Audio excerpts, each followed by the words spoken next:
Tribal mission Pathanamthitta YouTube ചാനലിലേക്ക് ഏവർക്കും ഹാർദവമായ സ്വാഗതം. ഇന്ന് പത്തനംതിട്ട ജില്ലയിൽ വസിക്കുന്ന ആദിവാസി വിഭാഗമായ മലവേടരെ കുറിച്ചാണ് നമ്മൾ സംസാരിക്കുന്നത്.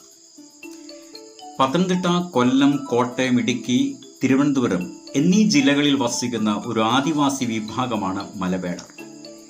കേരളത്തിലെ മറ്റ് ജില്ലകളിലും ഇവരെ ഭാഗികമായി കാണുവാൻ സാധിക്കുന്നതാണ്. വേടർ അല്ലെങ്കിൽ വേടൻ എന്ന മലയാള പദത്തിൽ നിന്നുമാണ് മലവേടൻ, മലവേട്ടുവ, വേടൻ, വേട്ടുവൻ തുടങ്ങിയ ഉപജാതികൾ ഉണ്ടായതെങ്കിലും പൊതുവെ ഇവരറിയപ്പെടുന്നത് മലവേടർ എന്നാണ്. വേട്ടയാടി ജീവിക്കുന്നവർ എന്ന അർത്ഥത്തിലാണ് ഇവരെ വേടർ എന്ന് വിളിക്കുന്നത്.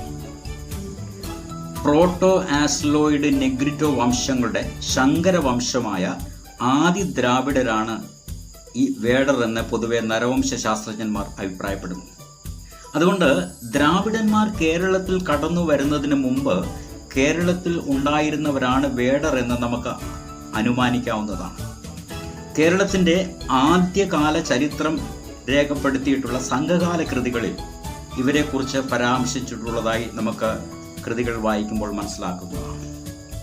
പൊതുവെ മലവേടന്മാർ ഇരുണ്ട നിറക്കാരും ഉയരം കുറഞ്ഞവരും നീണ്ട തലയുള്ളവരും കറുത്തതും ചുരുണ്ടതുമായ തലമുടിയും കറുത്ത കണ്ണുകളും നീളം കുറഞ്ഞതും നെറ്റിയോട് ചേരുന്ന ഭാഗം ചുളുങ്ങിയ മൂക്കോടും കൂടിയവരാണ്.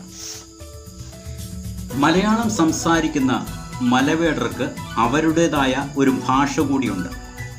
ഈ ജാതി ഭാഷയെ വേടദ്രാവിഡി അഥവാ ചാതിപ്പാണി എന്ന് ഭാഷാ പണ്ഡിതന്മാർ വിളിക്കുന്നു. ഇവർ പൊതുവെ പട്ടികവർഗത്തിൽപ്പെട്ടവരാണെങ്കിലും നാട്ടിൽ താമസിക്കുന്നവരെ പട്ടിക ജാതി ലിസ്റ്റിലും വനത്തോട് ചേർന്ന് താമസിക്കുന്നവരെ പട്ടിക വർഗ ലിസ്റ്റിലുമാണ് ചേർത്തിട്ടുള്ളത്. മറ്റു ജില്ലകളെ അപേക്ഷിച്ച് മലവേടരെ കൂടുതലായി പത്തനംതിട്ട ജില്ലയിൽ കാണുവാൻ കഴിയുന്നതാണ്. പത്തനംതിട്ട ജില്ലയിലെ മറ്റ് വിഭാഗങ്ങളിൽപ്പെട്ട ആദിവാസികളെ അപേക്ഷിച്ച് നോക്കിയാലും മലവേടരാണ് ഏറ്റവും കൂടുതലുള്ളത്. പത്തനംതിട്ട ജില്ലയിലെ വിവിധ പഞ്ചായത്തുകളിൽ സ്ഥിതി ചെയ്യുന്ന വിവിധ ആദിവാസി കോളനികൾപ്പെട്ട് മലവേടർ പല ഉപവിഭാഗങ്ങളായി തിരിക്കപ്പെട്ടിട്ടുണ്ട്. ടോൾ വേടൻ, ചീങ്കണ്ണി വേടൻ, ചെറുവേടൻ, എലിച്ചാത്തി വേടൻ, വലിയ വേടൻ എന്നിവയാണ് ഈ ഉപവിഭാഗങ്ങൾ. സാമൂഹികവും മതപരവുമായ എല്ലാ ചടങ്ങുകൾക്കും നേതൃത്വം കൊടുക്കുന്നത് ഊരിൻ്റെ തലവനായ ഊരുമൂപ്പനായിരിക്കും. ആദ്യകാലങ്ങളിൽ രോഗങ്ങൾക്ക് പോലും ചികിത്സിച്ചിരുന്നത് മൂപ്പനായിരുന്നു. എന്നാൽ ഇന്നതൊക്കെ മാറിയതായി നമുക്ക് മനസ്സിലാക്കാൻ സാധിക്കും. എങ്കിലും ഇന്ന് മൂപ്പൻ്റെ സ്ഥാനം നിലനിർത്തി പോരുന്നതായി നമുക്ക് ഊരുകൾ ശ്രദ്ധിച്ചാൽ മനസ്സിലാകുന്നതാണ്. അതുപോലെ മലവേടരുടെ ഇടയിൽ കൃത്യമായി പാലിച്ചു വരുന്ന ഒരു സാമൂഹിക വ്യവസ്ഥയാണ് ഇല്ലം. ചീങ്കണ്ണി വേടർക്ക് 12 ഇല്ലവും എലിച്ചാത്ത് വേടർക്ക് 5 ഇല്ലവും ടോൾ വേടർക്ക് 8 ഇല്ലങ്ങളുമുണ്ട്. ഒരേ ഇല്ലത്തിൽപ്പെട്ടവർ തമ്മിൽ ഒരിക്കലും വിവാഹബന്ധത്തിൽ ഏർപ്പെട്ടിരുന്നില്ല. കാരണം അവർ പരസ്പരം സഹോദരി സഹോദരന്മാരാണെന്ന് പരിഗണിച്ചിരുന്നു. പൊതുവെ വിവാഹ ബന്ധങ്ങൾക്ക് ഒരു ദൃഢത കൽപ്പിക്കുവാൻ കഴിയില്ലെങ്കിലും ഏകഭാര്യത്വം എന്നതാണ് അവരുടെ ഇടയിൽ നിലനിൽക്കുന്ന നിയമം. പരസ്പരം വേർപിരിയൽ സാധാരണമാണ്. വിവാഹത്തിന് മുമ്പ് നിർബന്ധമായും ചെറുക്കൻ്റെയും പെണ്ണിൻ്റെയും ഇല്ലം നോക്കാറുണ്ട്.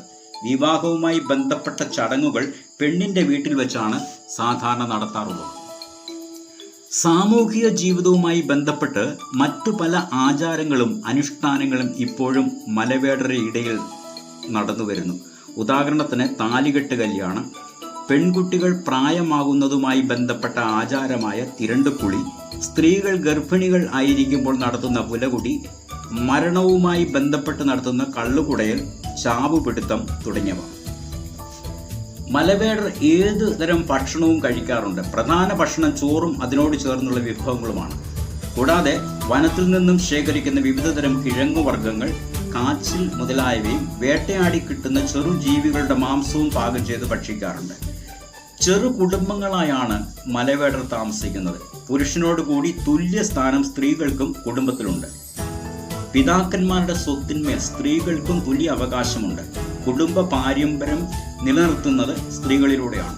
സാമൂഹികവും മതപരവും സാംസ്കാരികപരമായ എല്ലാ ആചാരങ്ങളിലും സ്ത്രീകൾക്ക് പ്രഥമ സ്ഥാനം കൽപ്പിച്ചിട്ടുണ്ട്.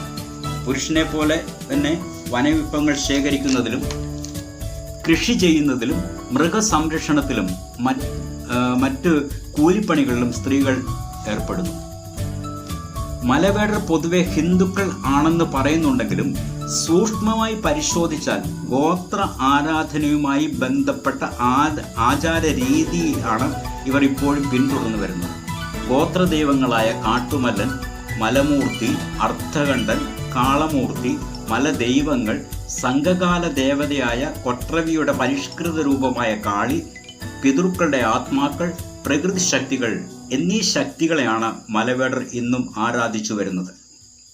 വിദ്യാഭ്യാസത്തിൻ്റെ കാര്യത്തിൽ മുൻ തലമുറയേക്കാൾ ഇന്നുള്ള തലമുറ മുൻപന്തിയിൽ നിൽക്കുന്നു.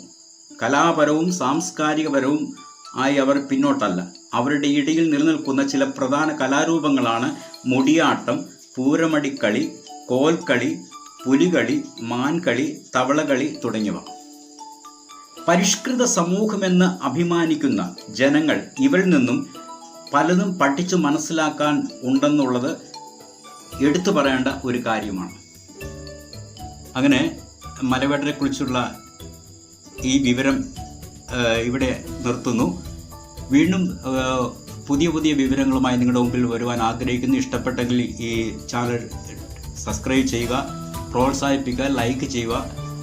വീണ്ടും ഒരു വീഡിയോയുമായി നിങ്ങളുടെ മുമ്പിൽ വരുന്നതുവരെ എല്ലാവർക്കും നമസ്കാരം, നന്ദി.